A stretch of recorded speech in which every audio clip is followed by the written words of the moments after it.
Good evening, you guys. We're going to give you a little bit of time for folks to jump on, and then we'll go ahead and get started.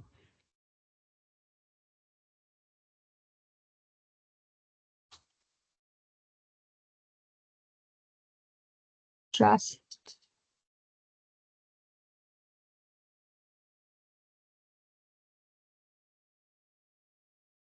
just some housekeeping, though. If you have joined us and haven't registered and want to ask questions in the chat, I have the QR code up. You can scan that on your phone and get yourself registered. If you are registered, you will be able to join us via the chat, and we will answer those questions as we roll through the agenda. We'll also leave some time at the end to answer questions as well. Your mics are muted, though, so you'll have to go through the chat to ask questions.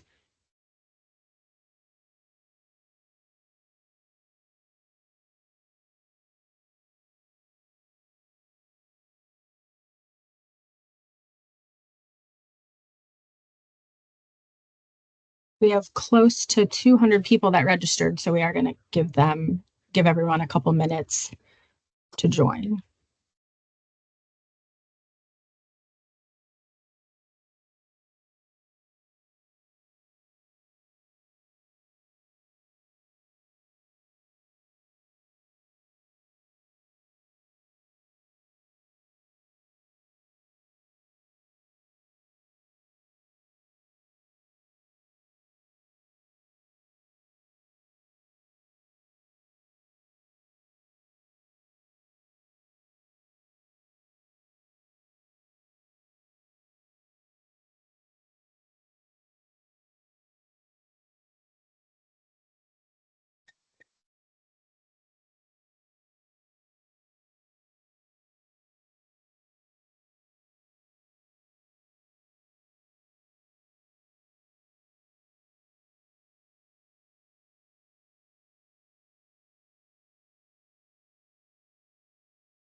All right, let's go ahead and get started. I am Ann Laurie. I'm the director of the cycling division for RAGBRAI and Ventures Endurance, and I'm going to move you through tonight's town hall.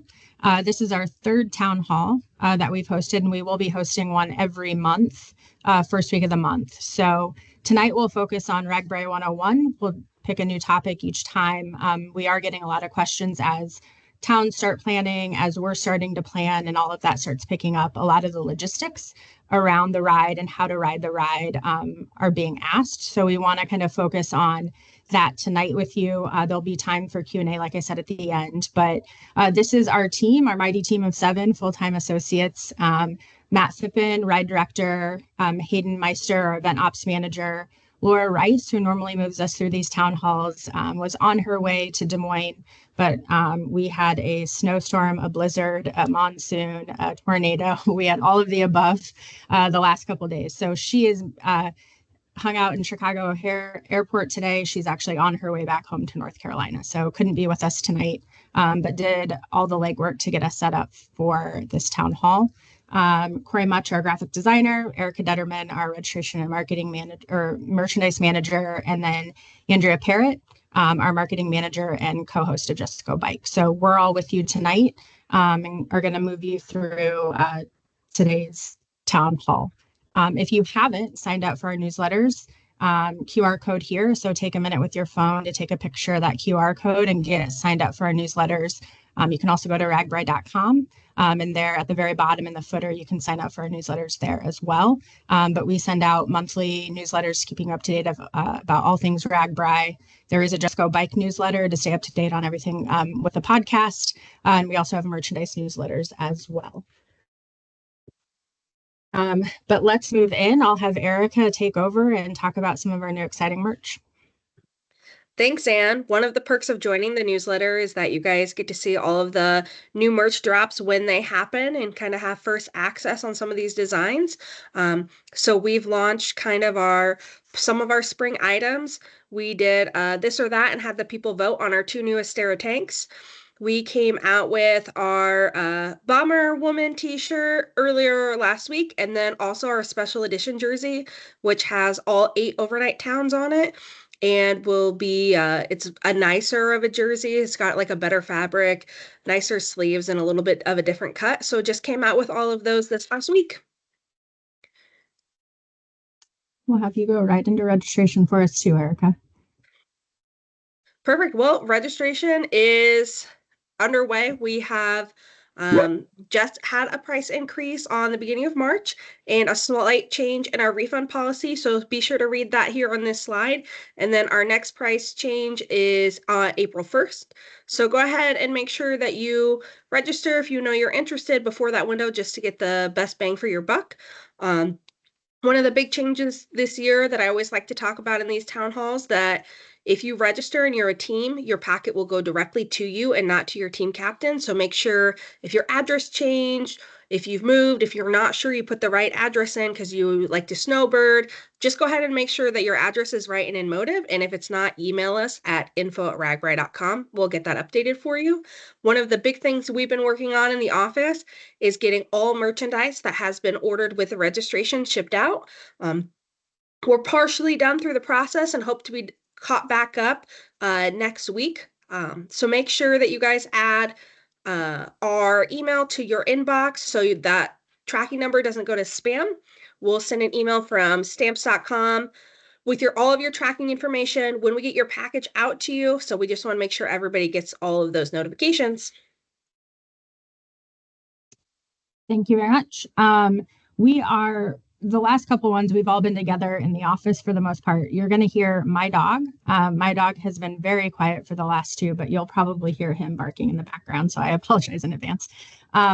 We are going to tackle RAGBRAI 101. So we'll move into what is RAGBRAI, and we'll have Hayden kind of walk us through key terms for those of you that are new or for those of you that haven't been with us very often. So Hayden?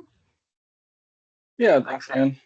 Some of this might be redundant on some things we've covered in past town meetings, but like Ann mentioned, we really just want to kind of scale things back and touch things base from a very simple terms, explaining everything as we go.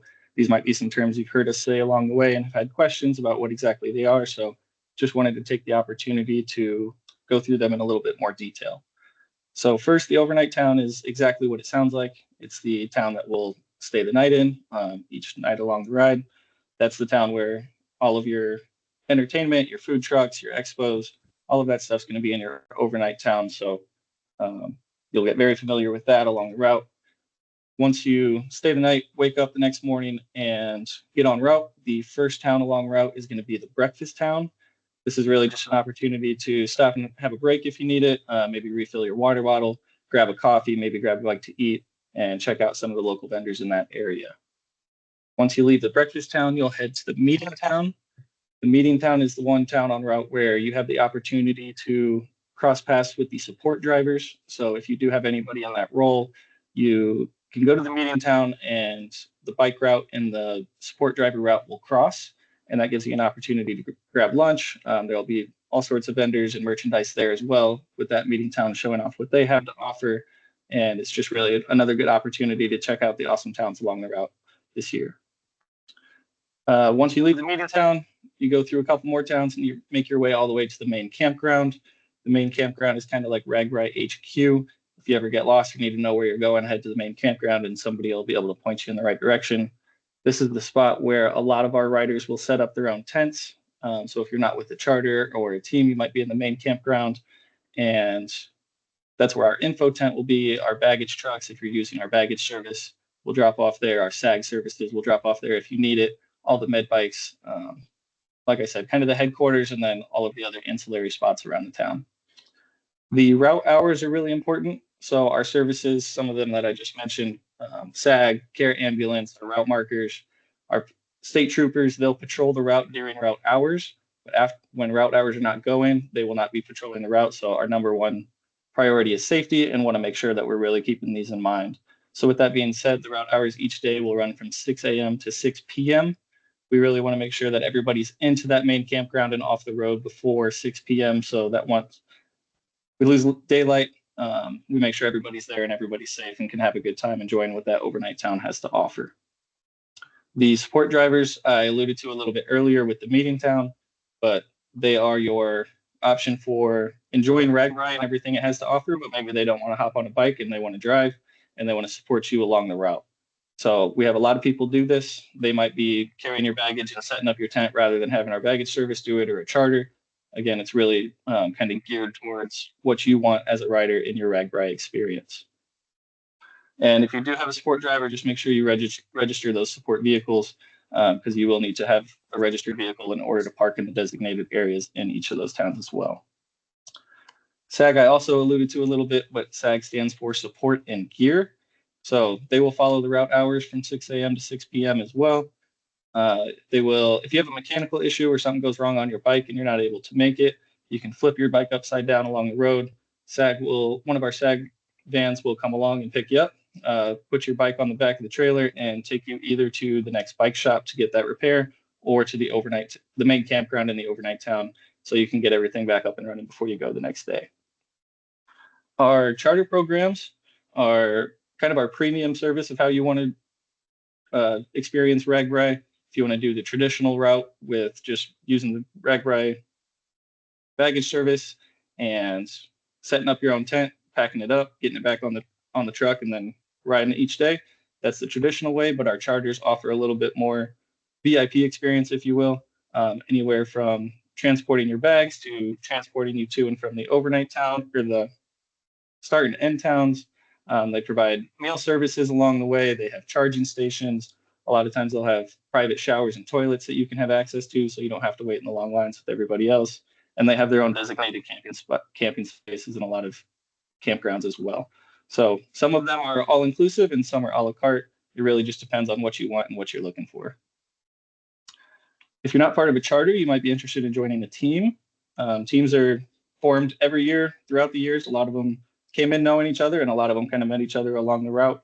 And it's just a fun way to experience the ride with different people from all over the area. You'll often see them dressed up in all sorts of different fun themes. So make sure you're keeping an eye out for them. They're a little bit smaller than charters. Normally our charters are anywhere from 50 plus riders, but our teams are 50 and under. So depending on what you're looking for, a team might be the right move for you. And then lastly, Ride Right. As we mentioned earlier, safety is the number one priority for us. So Ride Right is RAGBRAI's program that was developed to keep everybody safe on the road. It'll be linked in the post after this to check out on our website where it goes into more detail, but really it's just about making sure we stay on the right side of the road, literally not riding on the left side like we're supposed to, following all the bike rules and announcing when we're passing somebody, when we might be coming up to brake. Obviously, there's going to be a lot of people out there on the road, so we just want to make sure everybody's being safe and following those laws set forth by the DOT. Perfect. Do you also want to kind of take us through cost and prep? Yeah, of course. So on top of the registration costs and parking costs we've kind of covered in the past, a lot of people have been having questions about food, water, and power along the route, kind of your bare necessities. So starting with food, there will be tons of options. I'm sure you will not be short on finding options for food, whether it's in the overnight town, whether it's in the breakfast town, meeting town, anywhere along the route. There are plenty of vendors, food trucks, restaurants, everybody wanting to showcase what they've got. And of course, the famous Mr. Pork Chop that everybody loves and looks forward to every year.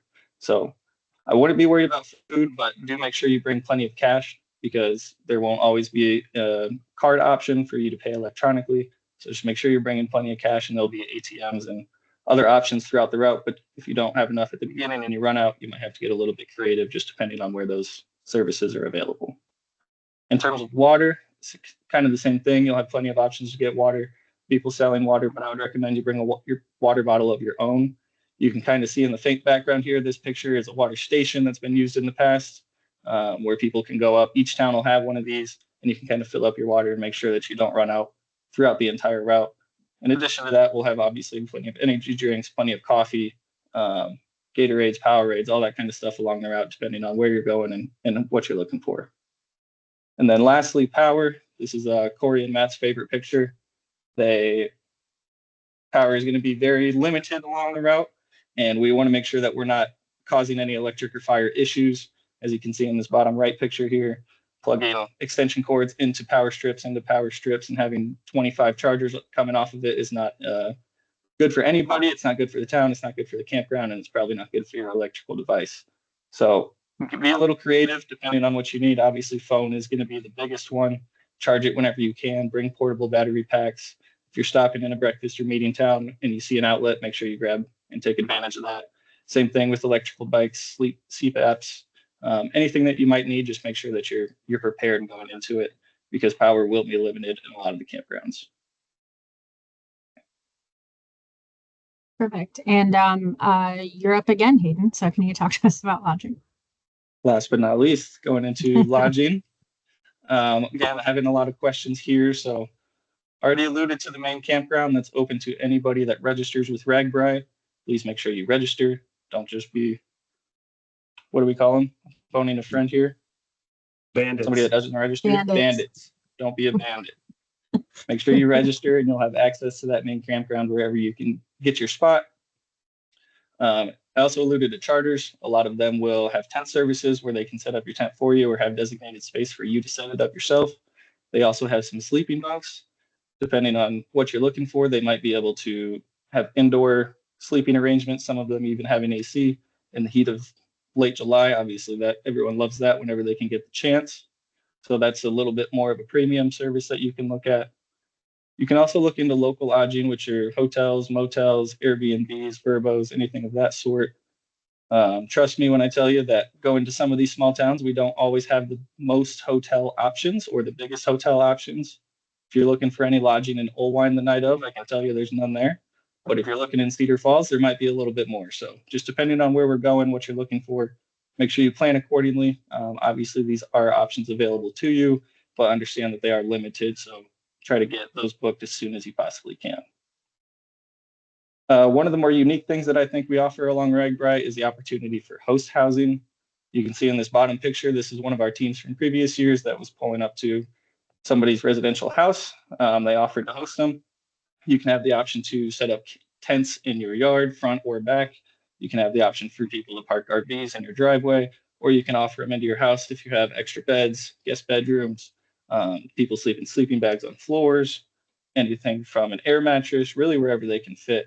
It's an opportunity for you to meet some of the awesome riders that we have along route if you're a resident, and for riders to meet the residents that are opening up their homes to you and making those lifelong connections that can go on for years. And last but not least, obviously RVs will be popular options along the route as well. There will be designated RV parking spots in each campground, but make sure that you are paying attention to those spots. Depending on the town that we are in, some of them may be close to the main campground, some of them may not be. So it can really just depend on what the town is able to offer. And also understand that going along the route with as many people in RVs as we have, amenities in those towns will be limited. So if you need electrical hookups or dump stations, those will be limited along the route. So just make sure you're planning accordingly if you do plan to bring an RV, and make sure you register that vehicle as well so that you can get into the designated parking spots. And So, can I, yeah, just clarifying, and if I missed it, but for host housing, if you're a resident or a rider on the call, Hayden, where do they find information for how to sign up for that? If you are looking to get into host housing, you can go to the town's websites. So each town will have their specific website up that will have applications to apply for host housing, both as a rider or as a resident. So you can go on there, find those links, and those are normally up traditionally around March. I don't know if all of them have them up yet, but hopefully towards the end of this month, you'll start seeing those pop up and be an option for you. Thank you. That's great. And I'm gonna try something. I'm gonna try to bring a screen into this screen. So if the team can tell me if the website pops up when I do this. Okay. Yep. It does. So, woohoo. All right. So we launched, and Laura and Corey spearheaded this, but we launched a new website earlier, a couple weeks ago, ragbrai.com. So of all the things that Hayden just talked about, a couple things. This is the official source of the information. So if you want charters, the best thing for you to do is to go to ragbrai.com, click on Ride Info, and click on charters, and then scroll through all the different charters that have the availability of hosting you. I'll click on Bike Burlington real quick. It has their information. It links you to their website, and it has their contact information. So you can do the research on your own to figure out which charter makes the most sense for you based on their amenities, if that's the way you want to go. The other thing I'll click on, and to Hayden's point, this is our route page, so ragbrai.com/route. It currently has everything here for all of our towns.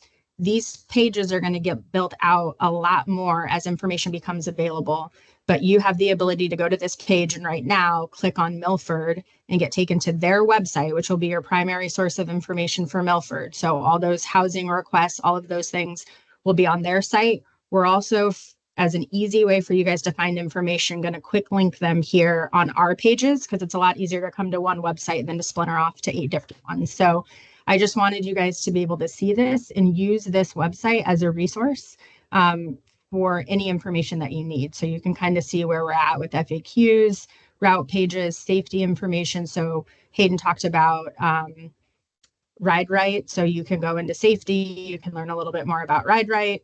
This is really important for both your fellow riders and support drivers to kind of understand the rules of the road.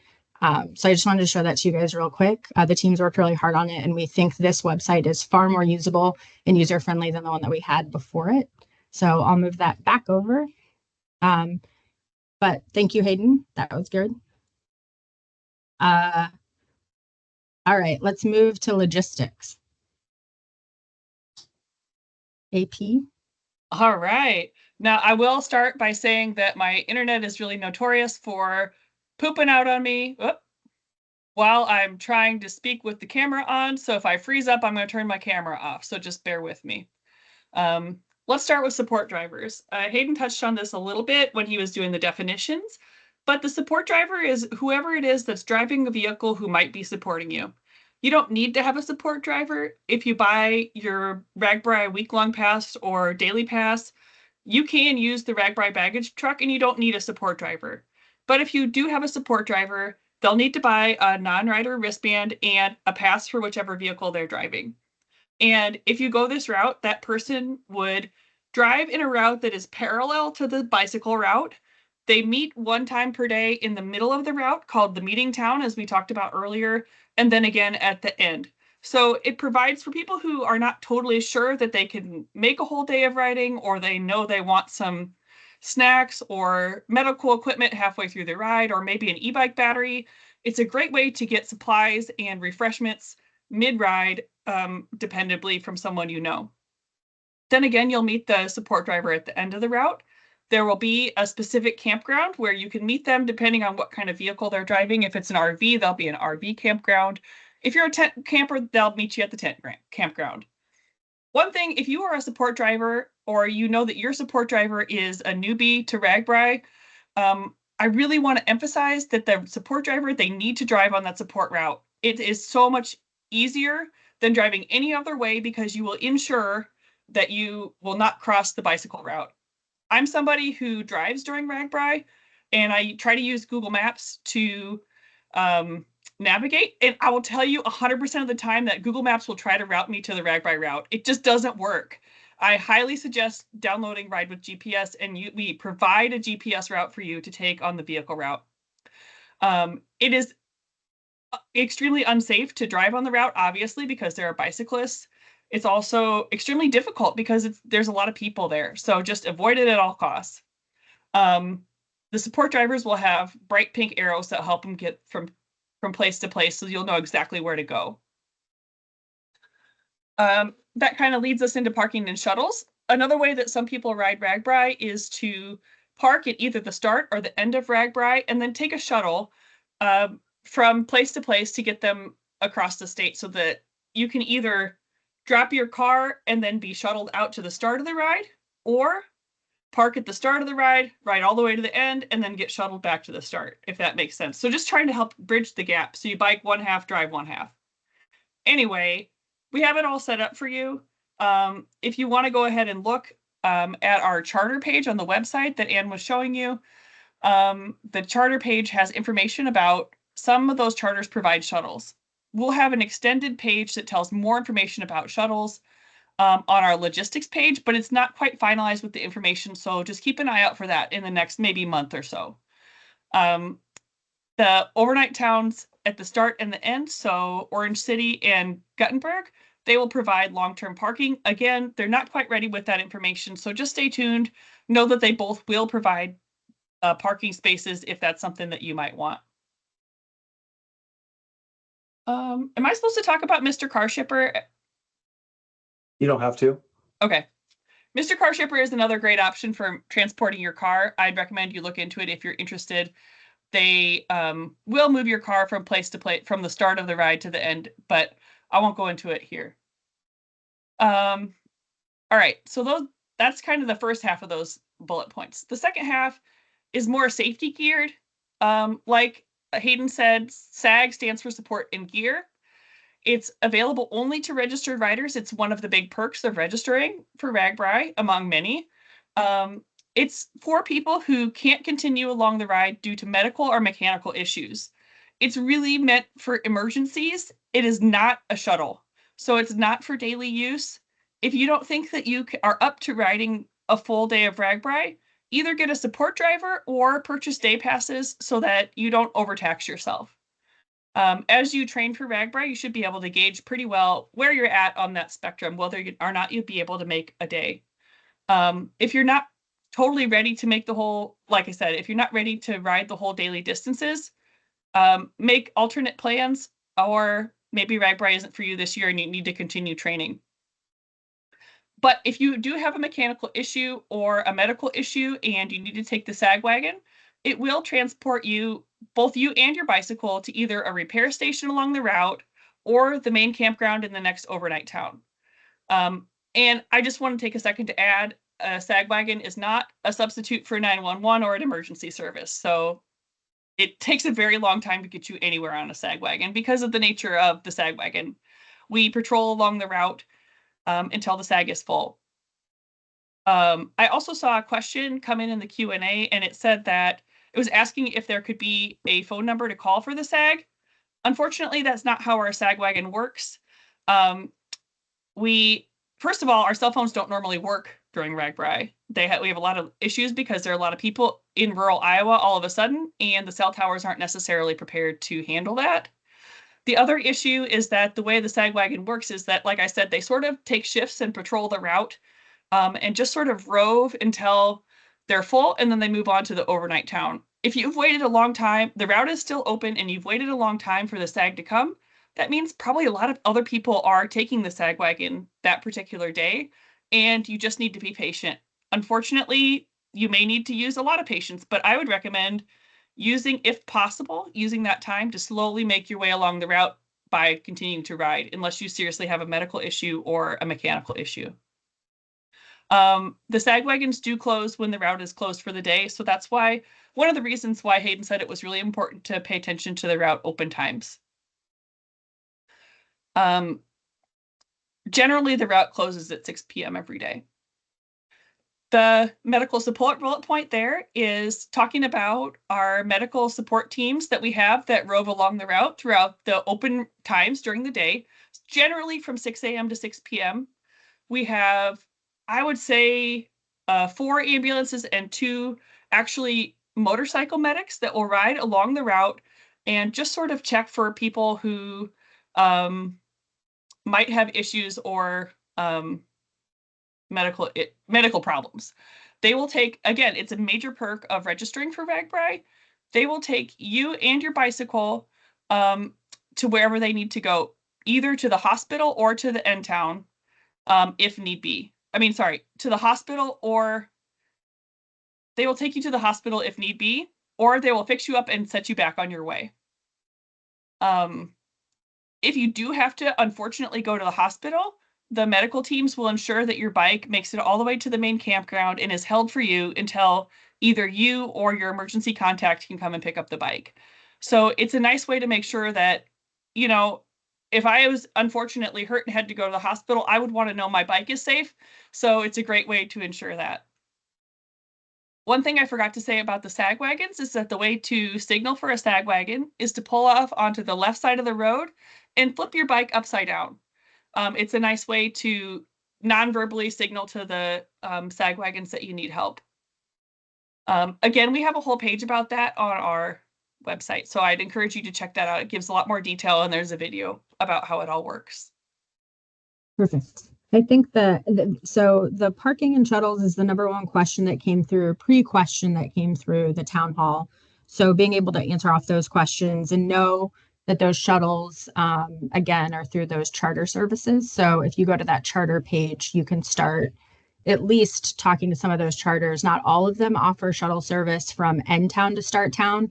A lot of them do it from their start locations, but there are a handful: Pork Belly, Bransell, Argo, as well as out of staters that will get you in Guttenberg and bring you over. Out of staters, I think there was one question, is the one that will actually go from Orange City. So if you get to Guttenberg, they'll actually shuttle you back to Orange City to long-term parking. And they're one of the only ones that'll do that. But again, those details are coming soon to our website. Matt, do you want to talk from a SAG perspective? Obviously, AP covered off a little bit about the question that was in the chat, but do you want to cover off ways that you're working with SAG and State Patrol and dispatch to make SAG a lot smoother for riders? Yeah, absolutely. So as AP said, we'll have 4 ambulances and 2 motorcycles that will be en route. We also will have our 4 to 5 SAG vans with trailers en route too, plus my truck. So we've partnered with Iowa State Patrol, with the DOT, and they have a service that's called MOC, which is basically a computer system that is in all Iowa State Patrol vehicles. It's in local law enforcement vehicles. It's in emergency management vehicles. And it basically shows where everybody is located in the state of Iowa. So they have put our route on it, both the support route and the bike route. And throughout the entire day, dispatch and everyone that's connected could actually see where every vehicle is at. So if there is a call that comes into dispatch and it is a rider that is looking for a service, they can look on their computer screen and find out where that pin location is for the cell phone and find out whether there is an ambulance or a SAG nearby.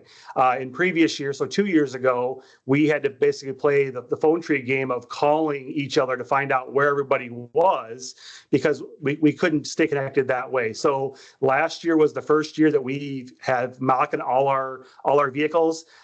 Dispatch, after talking to them at the end of the year, will never go away from this. It made their lives a little bit easier because they kind of saw where the route was. Plus, from our perspective, as we move across the state, we can see where we're at and we're advancing together. So, every town has a shutdown time. The goal is to get all the riders into that overnight town by that 6 o'clock p.m. And as the ride progresses, we can physically see on the computer system where everyone is at and where the route is. So we know exactly if we're ahead or if we're behind. So it truly kind of changed the game on our perspective of how safety comes into play. And it made last year's ride a lot safer for riders and everybody involved.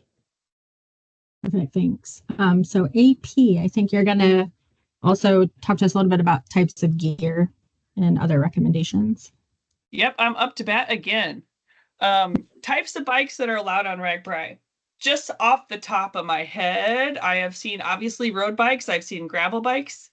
I did my first 4 RAGBRAIs on a mountain bike. I wouldn't necessarily recommend that unless you're also a 12-year-old like I was at that time. I've seen hybrids. I've seen big wheel bikes that were made for adults. I've seen unicycles. I've seen rollerbladers. I've seen skateboarders. There was even one crazy guy who ran. He wasn't actually crazy, but like to run 70 miles, like, come on. We do also allow e-bikes, and that's a major question that we have about riding RAGBRAI. If you want to ride your e-bike, it has to follow the Iowa State electric e-bike laws. And we do have, if you go to the RAGBRAI 101 blog post that was just published today, we have a link to that, or you can Google it, the Iowa State electric e-bike laws. I would, out of all those options, I would recommend a gravel bike or a road bike because of the They're the lightest weight. They will allow you to go the fastest for the least amount of work. The couple pounds that you gain or lose by using a road bike really make a difference, especially if you're a newer rider. A mountain bike, if you think about those big old knobby tires, that friction will really slow you down more than you probably think. If you do decide to ride an e-bike, take a couple things into consideration. First of all, you may need to recharge your battery in the middle of a day. When we have a longer day, those batteries are not going to last, especially if you ride in one of the higher settings. So please be sure that you have a plan for charging it on your own. RAGBRAI does not provide e-bike charging services. There will probably be vendors along the route that will provide this service, and some of the charters do as well, but I would recommend either carrying an extra battery or having a support driver who can provide a battery, or maybe also, above all, practicing longer rides on your e-bike on hills so that you're certain that you know exactly the range that you can expect. If you ride an e-bike, please pay attention to the Ride Right set of guidelines that we have published on our website. E-bikes go much faster than traditional bikes, or at least they can, and it can cause a lot of issues when the roads are really crowded. Make sure, all riders should make sure, but e-bikes above all, make sure that you're calling out if you're passing people, if you're intending to move one way or another, if you have to stop. Basically, call anytime you make a movement. And we do have information about all this under the Ride Right section of the website. We do welcome e-bikes. They allow people to ride RAGBRAI who otherwise couldn't. But they have generated sort of a negative stigma in the cycling community because they do go a lot faster, and it's easy to be perceived as being rude while you're riding one. So just make sure that you're being extra polite and extra courteous of your fellow riders if you do choose to ride an e-bike. I just wanted to touch real quick on bike rentals. I saw a question about that in the Q&A. We do have a preferred partner called Unlimited Biking that will be offering bike rentals, but the details aren't quite ready for that, so we'll have that on our website pretty soon. As soon as that's ready, obviously be on the website, be in a blog post. I'll make sure it's in the email and it's in the social feeds. So hopefully you'll see all that information coming out. Okay, next bullet point, gravel. We do occasionally have very, very short gravel patches on RAGBRAI. I don't know the full route, but I don't believe that there are any patches this year. Pip can talk about that later. But we do have optional gravel routes each and every day, so that if you do like gravel and you want to get a little bit dirty, you can take those gravel routes, and it's completely optional. And the nice thing is that they start on the main bike route and they rejoin with the main bike route later down the way. So if you're not, even if you just want to try it for one day, you can go ahead and try it and you can rejoin the bike route. And again, we'll have GPS routes available for all of that. So as long as you're following that route, it should be pretty darn hard to get lost. Yeah, I think that's pretty much all I wanted to say about gravel, but Matt Phippen really works really hard with DOT to make sure that the main route goes on as little gravel as possible, if any. All right, next up, training recommendations. First of all, I recommend that you train. RAGBRAI is a casual ride, it's a fun ride, it's a relaxed ride, but you really need to train to make sure that you have the most fun possible on this ride. It is a physical endeavor. It's a challenge, or it could be a challenge, and it is part of the joy of RAGBRAI is finishing at the Mississippi River, dipping your tire, and knowing that you pedaled every single mile. In general, we recommend that you ride at least 1,000 miles to train. We do have a training plan on our website. If you go to ragbrai.com, you can look in the very top right corner, and there's a little thing that says training. We have both a weekly training plan made by our bike training coach, Coach David Ertl. And then every other week, from now until the ride, he'll post a blog highlighting different specific topics relating to training. So he'll give you just a little bit of extra context around training if you need some more. Just remember that you're going to need to ride maybe anywhere between 35 to 85 miles a day for 7 days in a row. It adds up. As you're training, I would suggest that you have a couple training rides that are back to back. If you ride on a Saturday, ride on a Sunday, something like that. Just to kind of get maybe even less than your legs used to riding, your butt, because your butt really needs the training as well as your legs. It is one of the flatter RAGBRAI routes, but I'll tell you, I scouted the route a couple weeks ago. There are still hills, especially the last days. So just prepare for anything.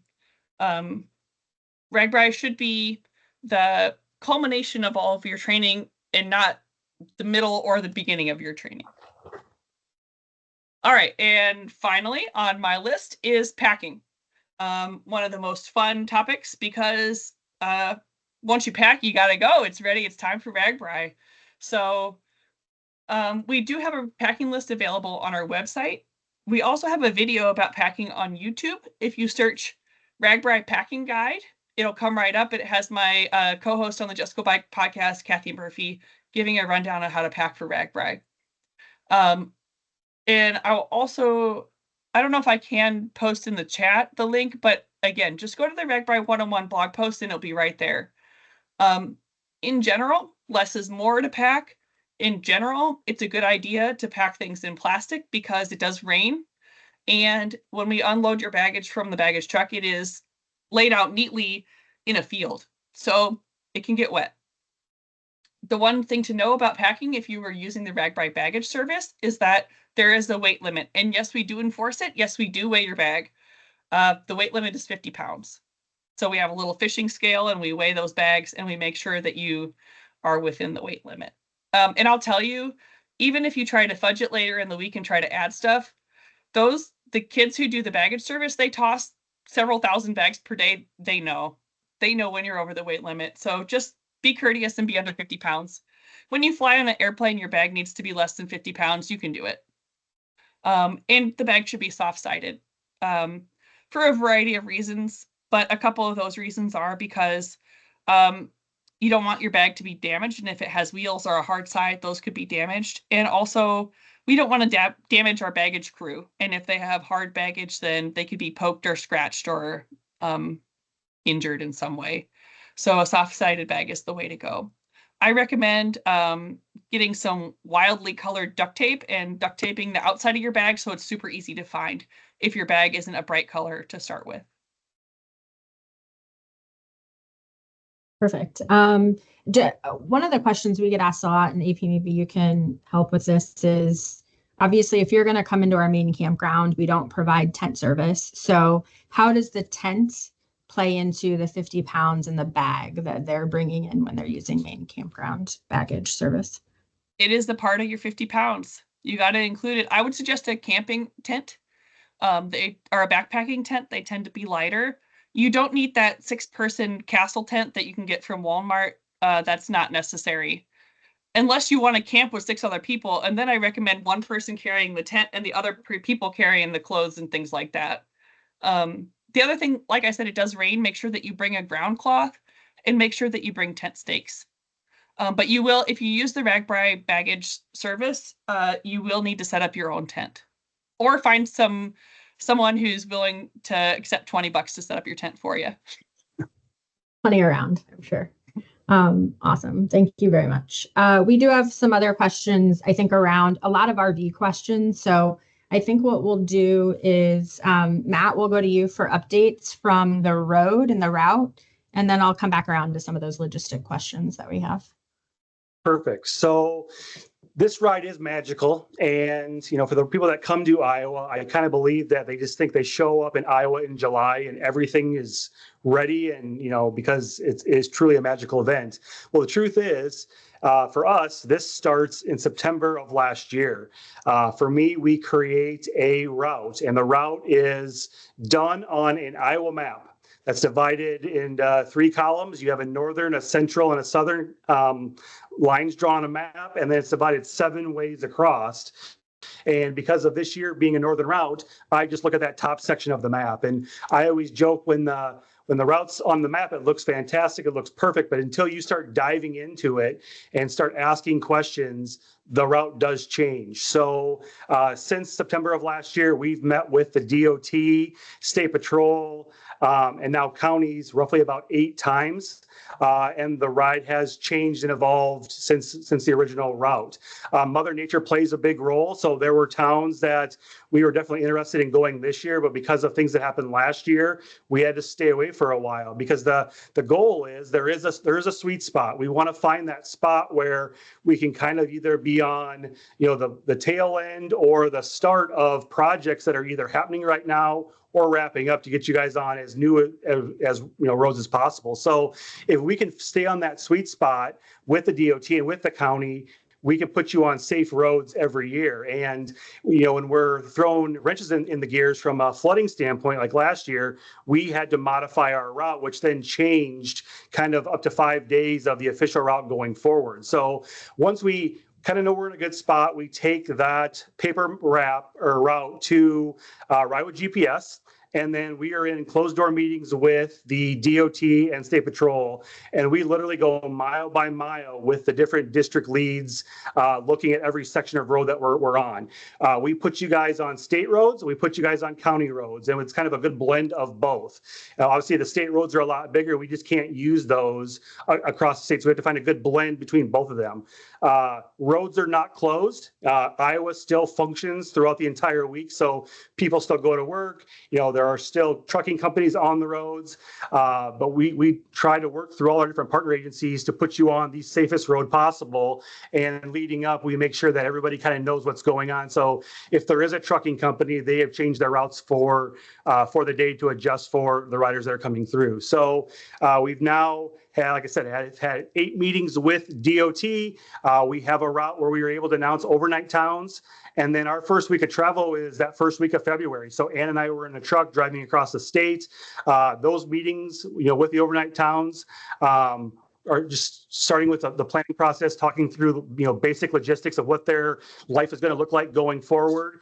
And then we're stopping into all the pass-through towns that are on the map, talking to them too, getting their star truly on the map. Based on the route, because it is such a secret, they don't know that we're coming yet.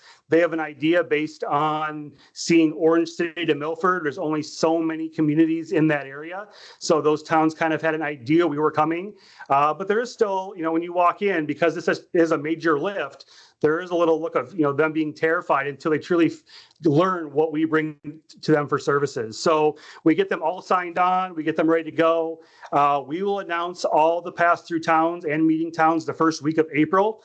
Corey will create a very high-level map of what each day will look like, and we'll share those via AP and social media day by day, like the route is. So Sunday will be on a Sunday route, so you'll see exactly how that unfolds. And then we will work behind the scenes until June. The first week of June, we will ride it on bicycles. So we call it pre-ride. Pre-ride is roughly about 25 cyclists from all walks of life. We have law enforcement officers, we have business owners, bar owners, restaurant owners, RAGBRAI veterans, city officials, and the job is to experience the road from a cyclist perspective. We do the route roughly about 20 times in an F-150. So seeing it from a bicycle's perspective, we get to see things differently. We look at the route and how it rides. We submit reports to the county and to the state at the end of that week of things that we see from a cyclist perspective that need to get fixed. So the center line cracks, the potholes, the things that could be catastrophic towards a bicycle, and that gives those teams a month and a half basically to go out and fix those roads. They're already out there right now on the roads, making fixes to them. We just got hit with obviously a blizzard, so obviously we need the snow to go away before they can get back on there and fix them again. But they're going to work towards providing you with a great smooth road. Once we arrive in the towns, we kind of just divide and conquer. So our team goes into all the different local areas. The bar owners go into the bar to make sure the beer is cold and talk to the bar owners. Restaurant owners do the same thing. Our team talks to all the city officials to make sure that any question that they have is answered by the time that we're there. And by that time, that is the last time we would change anything to the route. So it's usually probably a week after. So I'll say the middle of June, you guys will see the GPX files come out so you can actually download them, put them in your computer, find your ways in and out of towns based on the routes, and those will not change unless something happens from Mother Nature, causing a problem, or a city having a water main break and we have to change the roads. But know that that is the route. We'll also work with the DOT to find support routes. So if you're a support driver, we will do the same thing, and AP kind of touched on it earlier. You will have a support route. This year we'll have 2 different support routes. Option 1 will be overnight town to overnight town, so you have a straight shot to get there.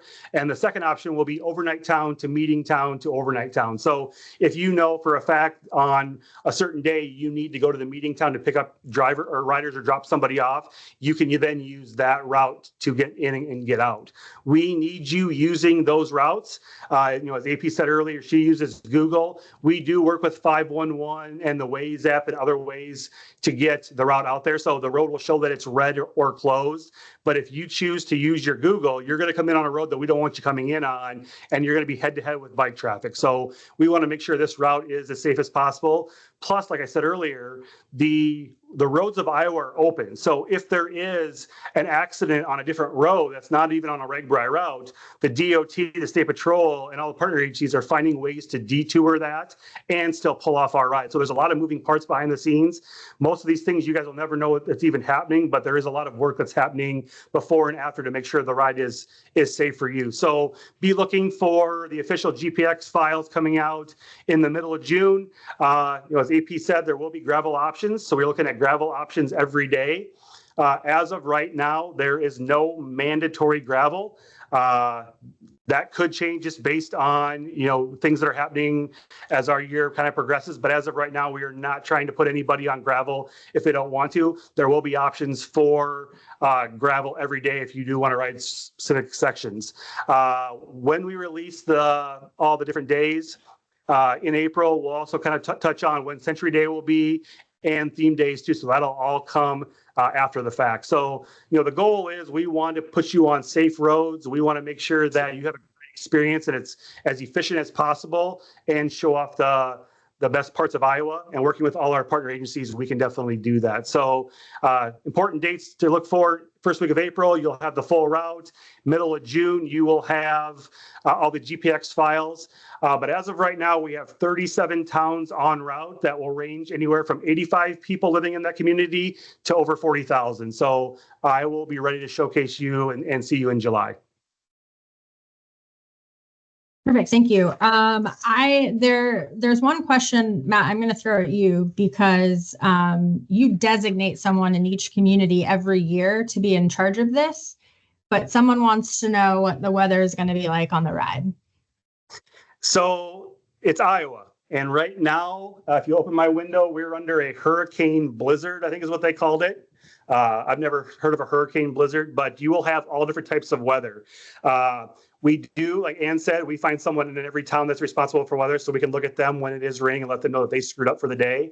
But we've been very lucky lately. In previous years, we've had 60 to 70 degrees with tailwinds, and it was beautiful every day. The 50th, we had massive headwinds. We had 110-degree heat every day, and we had people dropping like flies.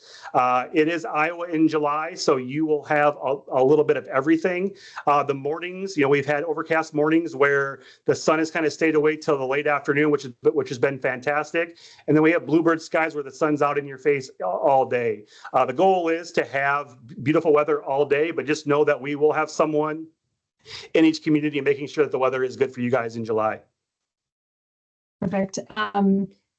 We don't throw it in their face too much though when they mess up, right? No, not too much at all. We're nice. No. We're nice. Yeah, we are very nice.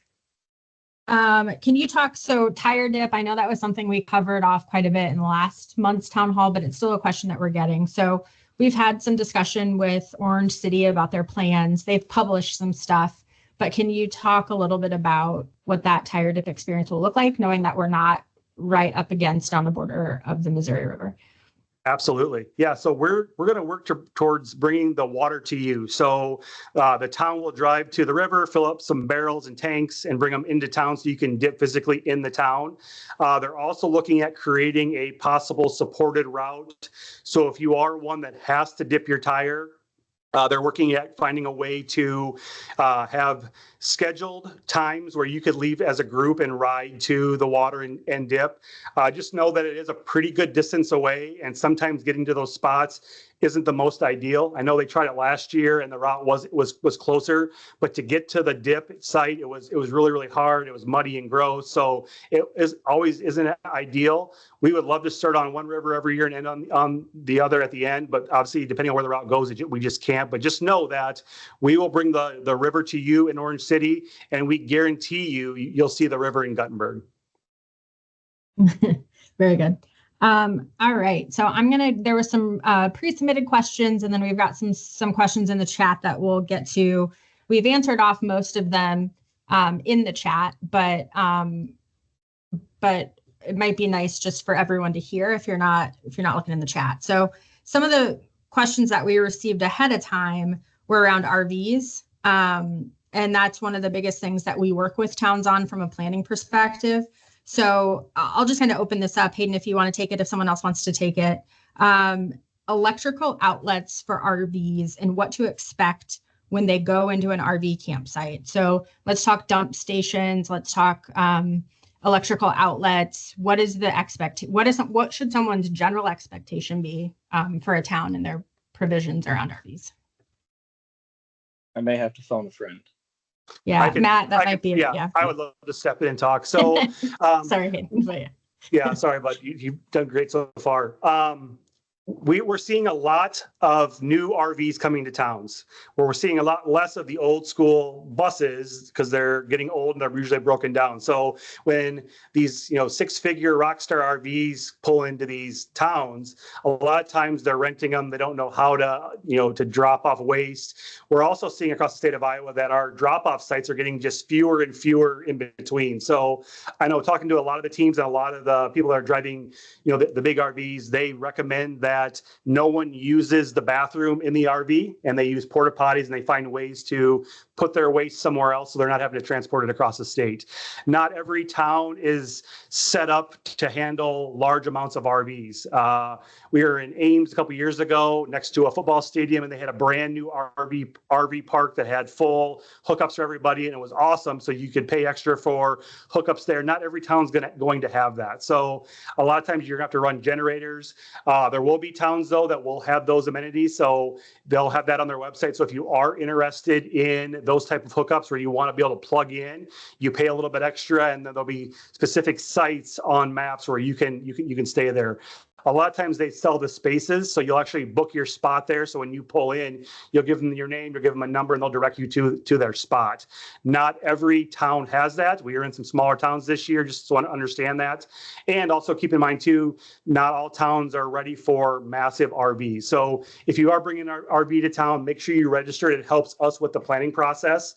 There's nothing worse than planning for a set number of RVs, and there's a bunch of non-registered RVs that show up, and we're trying to scramble to put you in spots. So in 2 weeks or so, we're going to scout all these overnight towns and look at all their grass spaces, green spaces, and lot spaces to then help put together a plan for all the RVs. So just know that if you are that driver, you feel comfortable driving an RV. Every year I hear the first time RV driver that's terrified.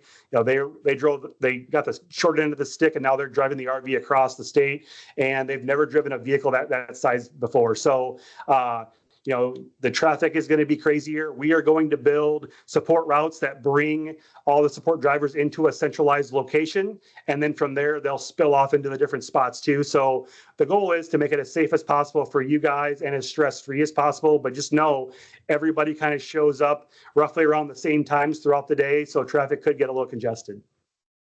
One thing I'd like to piggyback off of that, Matt, you talked about generators, with all these RVs not having hookups, many people bring generators, or the newer RVs have generators on them. Coming from the campgrounds, be mindful of your generator. It can be dangerous, for one thing. Fumes, if you're not all campsites are going to be this way, or not all campgrounds are going to be this way, where you're going to have tents and RVs in the same. But when they do, if those generators are running all night long, it's keeping people awake. So that's another thing to pack is earplugs. But the other thing is, the exhaust fumes of generators running low against the ground into tents. There are YouTube videos out there that you can watch where people show how to make cheap, inexpensive, like exhaust spouts to kick your generator exhaust up in the air for tight spaces like that. It's definitely something to think about and be mindful of. Great point. Yeah. So we'll kind of move past RVs. I think I'll plug again ragbrai.com, and I'll plug that those route pages or those day by day pages.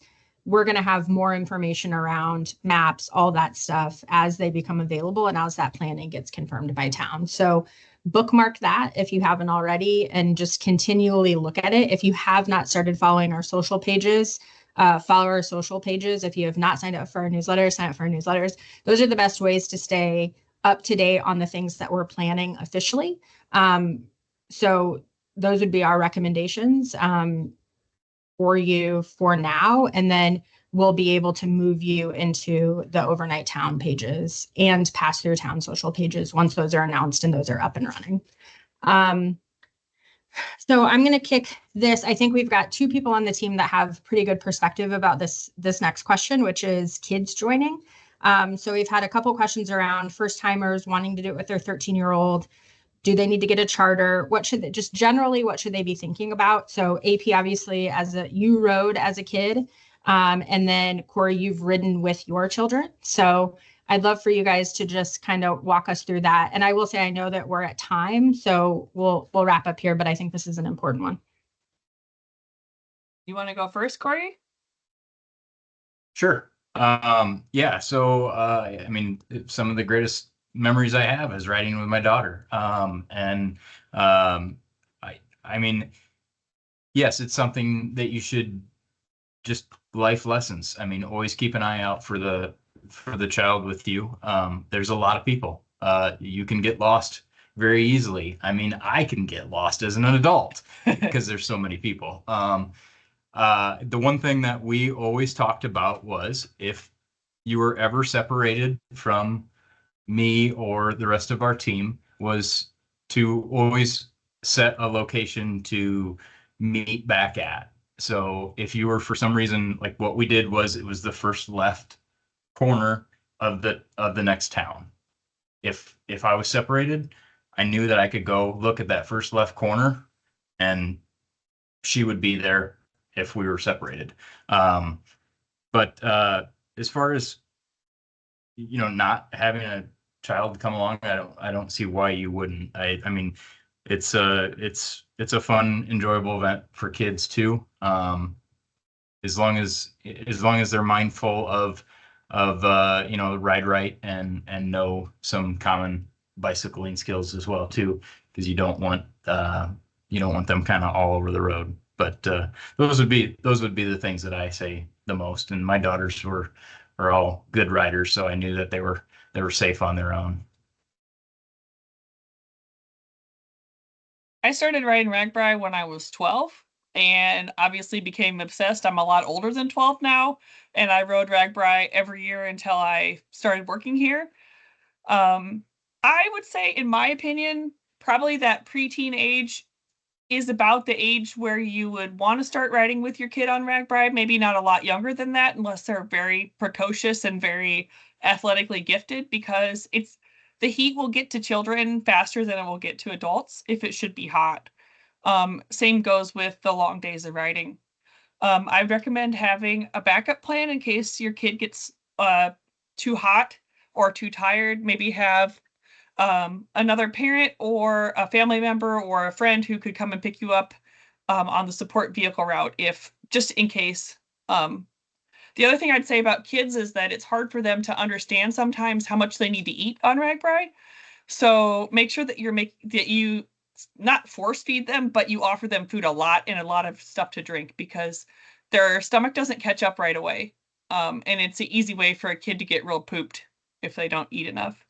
The last thing I'll say is When I rode RAGBRAI as a little kid, my mom arranged for homestays, and it was a really nice way to get the full RAGBRAI experience, but be able to sleep inside in the air conditioned in a real home every night and sort of just reset as a kid, not to stay hot all night.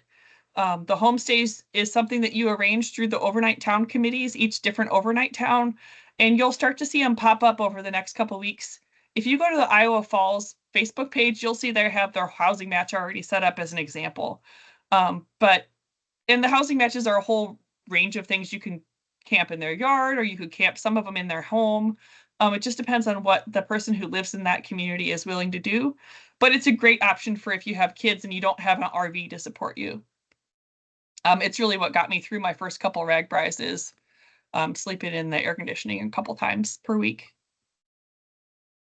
Yeah, you know, I can't echo what they said enough, and I love seeing young kids on the route. It means they're going to fall in love with it like we all did, and then, you know, 40 years later, they're still riding it. But I'm also on all the comms for State Patrol and law enforcement, and, you know, going across the state, we do hear we have a lost child, and it kind of just, our day stops until we find that lost child. So, you know, like Corey said, have a meetup point. I think that's the biggest thing. The other thing too is truly know what your child is wearing every single day, because we hear they're wearing bike clothes and they have a helmet. Well, everyone's wearing bike clothes and helmets, and you know they're not as tall as adults, so they kind of get lost. So just know exactly what kind of jersey they're wearing, what color helmet they have, and specific things. Because as a parent, obviously it's terrifying if you can't find someone, and you want to be able to give solid facts right away. And just know that we have a great team of law enforcement officers, community members that we can find. We always find them right away. So just help us do right by that, and we'll do right by you guys. Yeah, I think this is a good segue. There's one of the questions around, can I see what a town map will look like? Just to see a layout. But I think one of the things just to add to all those points is every town will have an information booth. Make sure that your child knows that they're going to have to find it, but every town will have an information booth or a first aid station. And those are great points or places for your child to go if they're lost. I think the other thing that we have found is a lot of times children don't know their parents' cell phone numbers off the top of their head. So maybe they have a card that they put and they carry with them that has all important emergency contact information on it. Those are just ways to empower them if that does happen, and have other people be able to help them. But so the conversation around the map, this is what, in essence, the maps will look like for all of our overnight towns. Corey will work with towns. We'll be working with towns on placement. So everyone on the team has a piece of this or touches this in some way, and the overnight towns are really the ones managing it, but our team will design. And so you'll be able, in June or early July, there will be a PDF of this that you can download. So I know there's a question around the website being really helpful. Is there an app? There isn't, but these are some of the tools we'll provide you that are downloadable offline so that you don't have to have cell service. But this will be consistent across all of our 8 overnight towns. So you'll be able to see where all the charters are going to be located, where open camping is. So that would be our main campground. If there's a family quiet campground, if there's additional campgrounds for support vehicles, whatever that might look like per town. And then there'll be consistent icons for every other thing that's planned. So rider in and out routes, vehicle routes in and out. You'll also be able to see where the entertainment area is going to be, all of the shelter locations in the event of an emergency, restrooms, ATMs, etc. So these will post likely in early July. Towns will be looking at getting digital maps up on their sites. So again, I can't stress enough, ragbrai.com, make sure you're bookmarking all of those different pieces.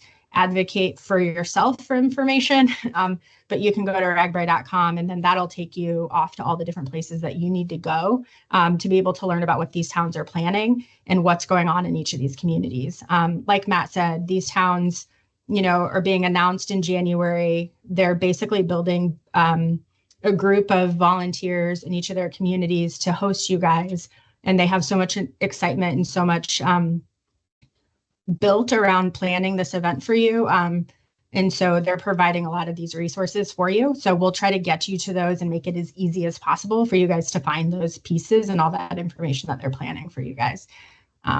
But someone asked for the map, so I just wanted to show what it could possibly look like. Team, did I miss any like important questions or anything that we should hit on in the chat?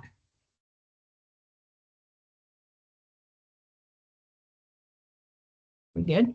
Okay. I just want to add real quick that the Just Go Bike podcast that I'm a co-host of is going to go through and we answer all the unanswered questions. So if you had a question that didn't get addressed today, first of all, you could always email info@ragbrai.com and have it answered, but we probably will also answer it on the podcast. It's a great resource for newbies. Perfect. Thank you. So we are 135 days out from RAGBRAI. It's hard to believe sitting in our homes outside of the hurricane blizzard that's happening, but it'll be here before you know it. So join us again. Our next town hall will be on April 3rd. And if you were taking notes, Matt said that's the day that we're revealing the full route. So we'll have a lot more to talk about when it comes to the full route. So I know people are scratching their heads about that Milford to Estherville day. It will soon be revealed how he's come up with that many miles for that day. But there were some other questions. I'll just say resources, like AP said, Just Go Bike is a great one to keep up to date and information. info@ragbrai.com is our main email address. So if you do have questions about jerseys and returns and exchanges on sizes, if you have information about updates that you need to make to your registration, please email us at info@ragbrai.com. We can handle those things for you pretty quickly. Just need a couple more pieces of information to be able to do that. So thanks for joining us tonight and taking some time out of your night to learn a little bit more about what we have planned this year. And we will see you again on April 3rd. This will be, I think Erica mentioned this, but this will be posted on our YouTube channel, the recording of this town hall. There is also the RAGBRAI 101 blog post that's up on ragbrai.com. So please refer to that. That'll cover everything that Hayden and AP shared with you guys tonight. But we'll talk to you again in April. And if you need anything until then, please reach out to us.